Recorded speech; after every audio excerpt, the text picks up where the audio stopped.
Personal story. When I came to, I started becoming a religious Jew in 1971. I learned in America in the yeshiva called Hadara Torah. Very good yeshiva, it's still there. And the Rebbe said that the Hasidim should go out and put tefillin on people. This was like in 1967, right before the 6 Day War. But okay, so Hasidim had already been going out into the streets and putting tefillin on people, asking people, "Are you Jewish?" But I couldn't bring myself to do it. I was just, too fresh and too, what do you say, too fragile. But then I came to Israel. I moved to Israel in 1975. I came over here to learn. The head of the yeshiva over there passed away, so I came over here. When I came here, I decided I'm going to go and go do what's called Mivtzoim, put tefillin on people. Somehow or other, I don't remember how it is, but somebody told me that there was a train stop in Kfar Chabad. Kfar Chabad had a train stop. It has it today. There's a train that ran from Tel Aviv, and it's packed with soldiers. It has like 10 cars in it, and they're packed with soldiers going from Lviv, that they were in Tel Aviv. They're going south, a place called Kiryat Gat. And so I went with somebody in the beginning, and then I started going on my own. And I had 4 pairs of tefillin. In those days, Chabad used to use little tefillin, and I became really good at it. I would go on the train and get on the train. I'd ask the soldiers if they want, and it was packed. The cars were packed with soldiers.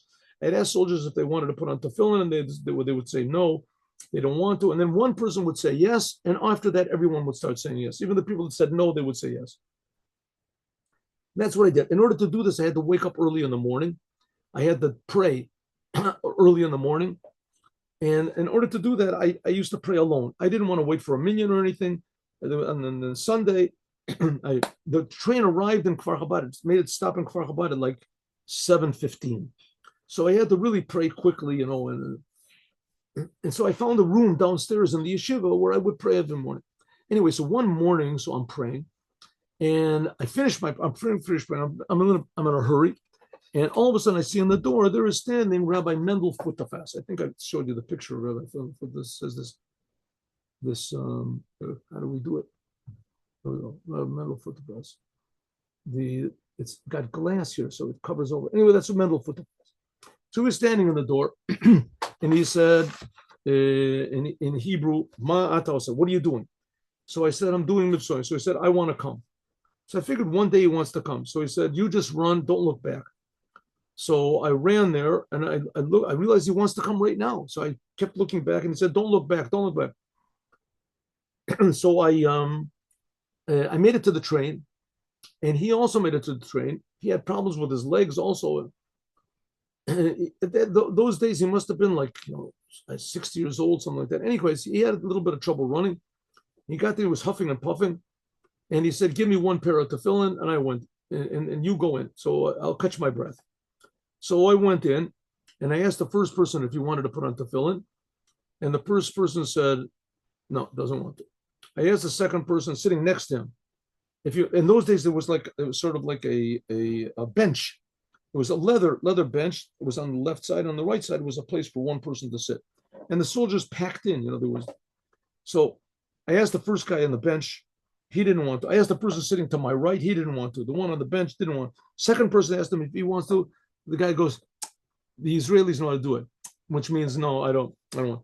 Then asked the third guy. He was like this big sort of fellow, and he was sitting next to the window, and there was a lot of noise in the train. They fixed that up. They made different trains. But it used to be like a train. You could hear the tracks. You could hear a lot of noise. So I said, "Would you like to put on tefillin?" And he didn't move. Didn't look at me at all. So I figured he didn't hear me, So I leaned over a little bit. I said, "Would you like to tefillin? Want to put on tefillin?" Didn't hear me, didn't move. I didn't notice that he was gradually turning like red. He was getting like red, like this color red. I didn't notice. So I came really sort of close to him. I said, "Would you like to put on tefillin?" And he goes like this. He reaches for me to grab onto me, like to grab onto my collar or something like that, maybe to punch me. He was tremendously angry.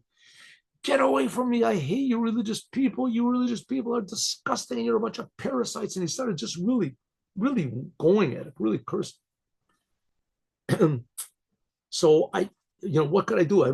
I jumped back. It happened to be, luckily, I jumped back at time, and I said, I'm sorry, I didn't want to do anything. I didn't need anything, bad or anything. And I continued. I went into the middle of and I asked people if they wanted to put on tefillin, and finally somebody said yes, and then everybody started saying yes. And I was I had these 3 pairs of tefillin, and I was putting them on people, when people saying, I want to put on, take off, I want to take off. And I was putting a tefillin on people. I had 3 kippahs. Suddenly I remembered, I gave one of these pairs to Rabbi Futafas Mendel. He's going to come in, and he's going to ask that guy to put on tefillin. And that fellow, he sees a beard, he goes berserk. And it's like a red flag to a bull or something. He's going to go. So Rabbi Mendel came in. I turned around. He was standing at the door to come in. And I made a motion to him, that guy over there, don't go. There was a lot of noise and people were there. So usually, somebody does something like that to you, you go, what do you mean? Rabbi Mendel just stood there, didn't look one. So I figured maybe I'll go and save him. Meanwhile, somebody taps me on the shoulder.